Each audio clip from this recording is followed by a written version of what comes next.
Good morning రా బుజ్జిగా. నేను చెప్పే డైలీ రొటేషన్ డైలీ కదా బుజ్జిగా, నీకు నా కష్ట సుఖాల్లో తోడున్నారు నువ్వు. కానీ ప్రీ బోస్ కారణంగా ఎంతోమంది నేను నమ్మేమని చెప్పారు. ఇంట్లో వాళ్ళు కూడా తిడుతున్నారా, కానీ నిన్ను మాత్రం ఎట్లా అమ్మేను, నేను నమ్మలేకపోతున్నా. సరే ఉండు, మొహం కడుక్కొని అంత బయటికి వెళ్దాం.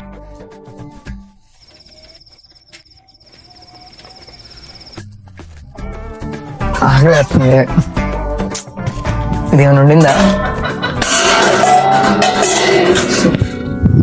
పిల్లగాడు తిన్నారా? తిన్నారు. నువ్వు తిన్నావా? తినలేదు.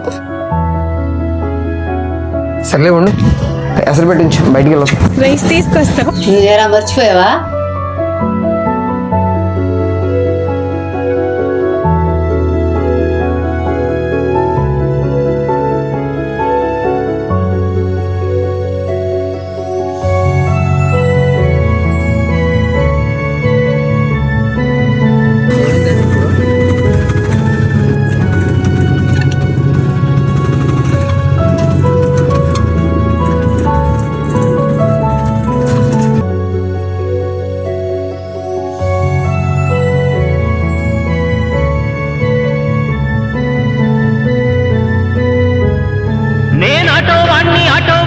అన్నగారి రూటు వాణ్ణి న్యాయమైన రేటు వాణ్ణి.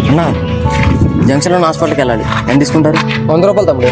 100 రూపాయలు? మా దగ్గర 50 ఉన్నాయి అన్న. తమ్ముడు చాలా దూరం వెళ్ళాలిరా, చూడరా. మా దగ్గర 50 ఉన్నాయి అన్న, వస్తేరా.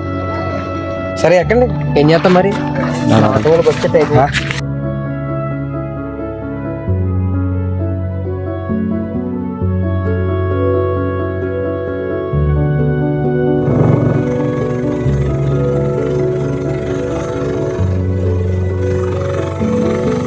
ఇంటికాడేమో రైస్ లేవు, ఏడు చూస్తేనేమో ప్యాసింజర్ లేరు. గవర్నమెంట్కి మా బాధలు అర్థం కాదు. ఈ ఫ్రీ బస్సు పెట్టారు, లేడీస్ ఆటో ఎక్కడైనా భయపడుతున్నారు. ఏంటో ఏమో. ఇక్కడ ఒక ఆమె ఉంది, అడుగుదాం. మేడం ఎక్కడ దాకా? మేము ఆటో ఎక్కువ, మాకు ఫ్రీ బస్సు ఉంది. గవర్నమెంట్ మాకు ఫ్రీ పెట్టిన బస్సు. వెళ్ళండి వెళ్ళండి.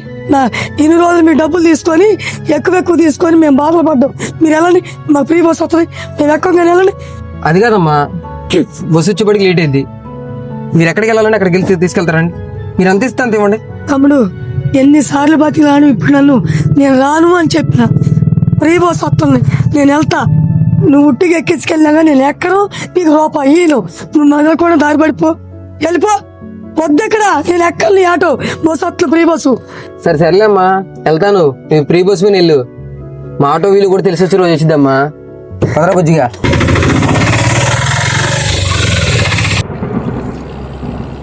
హలో అమ్మా చెప్పు.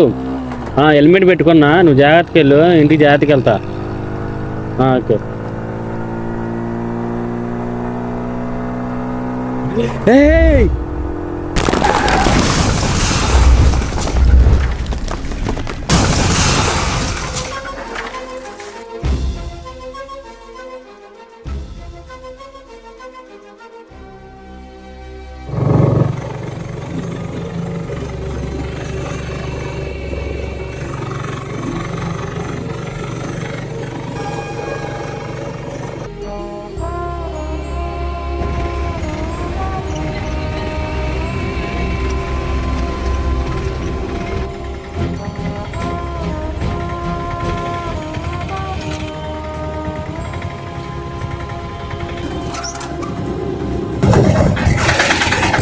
అన్నా అన్నా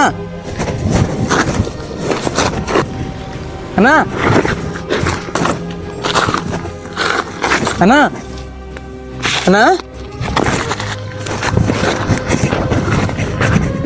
అమ్మ ఎవరు లేరు. అన్నా అన్నా ఎవరు వచ్చేటట్టు ఏం కనపట్లేదు. అన్నా ఓకే అమ్మా, నీకేం కాదు తిరిగానా అన్నా? నీకేం కాదు. ఎవరు అన్నప్ప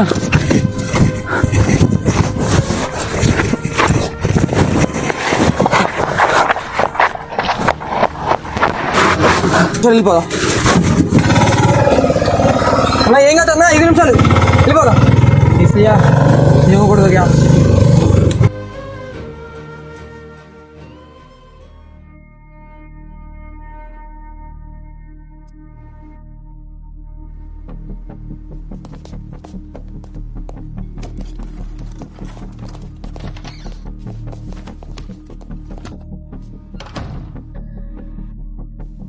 ఈ పేషెంట్ పరిస్థితి చాలా క్రిటికల్ గా ఉంది. ఈ పేషెంట్ ఎవరు తీసుకొచ్చారు? అట్ టైం తీసుకొచ్చారు. ఒకసారి వాళ్ళని పిలవండి. ఓకే.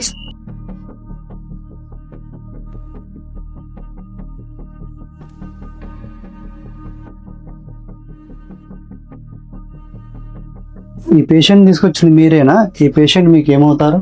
అవును సార్, నేనే తీసుకొచ్చాను. నేను దారిలో వస్తుంటే ఇలా కింద పడిపోయి ఉన్నాడు.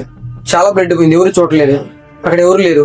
సర్లే అని చెప్పి ఆటోలో తీసుకొని వచ్చి ఇక్కడ జాయిన్ చేశాను. ఇది చాలా బ్లడ్ పోయింది బాబు, కంపల్సరీ బ్లడ్ ఎక్కించాలి. తర్వాత మీ ఫ్యామిలీ ఎవరైతే ఉంటారో వాళ్ళకి కొంచెం ఇంటిమేషన్ చేయండి. ఇక్కడ వాళ్ళు కాకపోతే మీరైనా బ్లడ్ అరేంజ్ చేయాలి. సార్ నేను ఎక్కడ అరేంజ్ చేసింది సార్? నేను చాలా అర్జెంట్ పని వెళ్తుంటే అక్కడ యాక్సిడెంట్ పడిపోయి ఉంటే ఎవరు లేకపోతే తీసుకొచ్చి ఇక్కడ జాయిన్ చేశా. ఈ బ్లడ్ ఎన్ని అరేంజ్ చేయాలంటే నా వల్ల కాదు సార్, నేను వెళ్ళిపోతా. సరే తీసుకెళ్ళిపోండి. పేషెంట్ కండిషన్ అయితే చాలా సీరియస్ గా ఉంది, బ్లడ్ ఎక్కించాల్సి వస్తుంది. బ్లడ్ ఎక్కిపోతే చనిపోయే ప్రమాదం కూడా ఉంది. తీసుకెళ్ళిపోండి.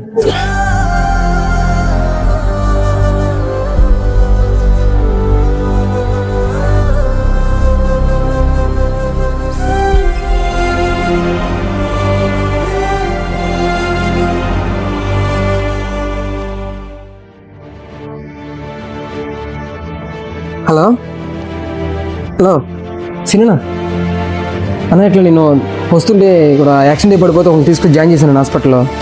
కొద్దిగా బ్లడ్ అవసరం ఉన్నా, బి పాజిటివ్. మన ఆటో యూనియన్ గ్రూప్లో అందరికీ పెట్టానన్నా, చూడండి ప్లీజ్ అన్న కొద్దిగా. హలో ఓకే అన్న, ఓకే అన్న, తొందర రండి అన్న. సరే ఓకే అన్న, అలాగే అన్న.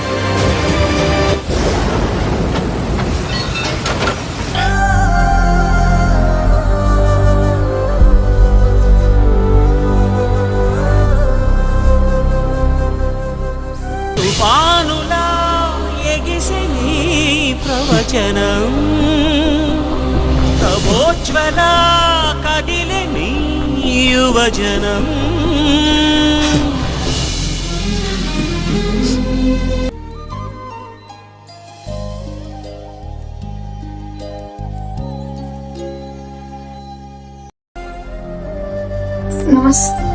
కూర్చోండి అమ్మా. ఈజ్ అవుట్ ఆఫ్ డేంజర్ అమ్మా. నా కొడుకుని కాపాడిన దేవుడు అయ్యా. నాదేముంది, ఆటో డ్రైవర్ సమయానికి తీసుకొచ్చాడు కాబట్టే ఈ రోజు నేను బతికించగలిగాను. నేను ఏదన్నా థ్యాంక్స్ అట్లాంటిది అని చెప్పుకోవాలనుకుంటే ఆటో అతనుగా చెప్పండి. కరెక్ట్ సమయానికి తీసుకొచ్చాడు ఆటో అతను ఈ బాబుని.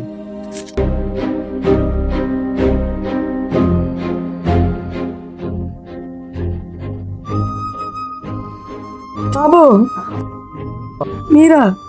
అయ్యా, నా కొడుకుని కాపాడింది మీరా? దేవుడు అయ్యా మీరు. మీరు నా తల్లి అంటోండి, మీరు నా దండం పెట్టకూడదు. నీ కొడుకుని కాపాడింది నేనే, కానీ అక్కడ నీ కొడుకు ప్రాణాపాయ స్థితిలో ఉంటే తీసుకొచ్చి హాస్పిటల్లో జాయిన్ చేసి మా ఆటో యూనియన్లకు ఫోన్ చేసి మరి బ్లడ్ తీసుకొచ్చి నీ కొడుకుని బతికిచ్చా. కానీ మార్నింగ్ నువ్వు నన్ను తప్పుగా మాట్లాడావు, మా ఆటోల గురించి తప్పుగా మాట్లాడావు. ఈ రోజు మీకు ఫ్రీ బస్ రావచ్చు, కానీ పాత రోజులు మర్చిపోవద్దు. నా ఆటో చక్రం తిరుగుతుంది, కానీ నా జీవిత చక్రం ఆగిపోయింది. ఇదే నా జీవితం, ఇదే నా బతుకు చెక్కబండి. అది నడిస్తేనే నా కుటుంబం ముందుకెళ్ళేది, నా పిల్లగాడు చదువుకునేది. కానీ దాన్ని ఎవరు అర్థం చేసుకోవట్లేదు, కానీ దాన్ని ఎవరు పట్టించుకోవట్లేదు. ఏమైపోవాలి, ఈ ఆటో జీవితం ఇంతేనా మాది? ఒకప్పుడు ఆటోలో నమ్మకంగా ప్రయాణించేవాళ్ళు, కానీ ఈరోజు ఆటో వాడు చూస్తున్నాను అంటరాని వాళ్ళ చూస్తున్నాడు. అదే నా పిల్లల గురించి నేను ఆలోచించుంటే నీ కొడుకు బతికేవాడా? ఏ స్వార్థం లేకుండా నీ కొడుకుని తీసుకొచ్చాను, నేను హాస్పిటల్లో జాయిన్ చేశా. కానీ ఆ విషయం నువ్వు తెలియక నన్ను తప్పుగా మాట్లాడావు. అమ్మా, అదే నువ్వు ఇందాకన్నా చూసావా ఆటో వాళ్ళు ఎక్కువ డబ్బులు తీసుకుంటారని. అదే నేను డబ్బుల గురించి ఆశించుంటే నీ కొడుకు ఈరోజు ప్రాణాలతో బతికేవాడు కాదు. మీరు ఆటో ఎక్కితే ఎక్కండి, లేకపోతే లేదు, కానీ ఆటో వాడు మాత్రం అవమానించద్దు. నీ కొడుకుని మంచిగా చూసుకో, జాగ్రత్తగా చూసుకో.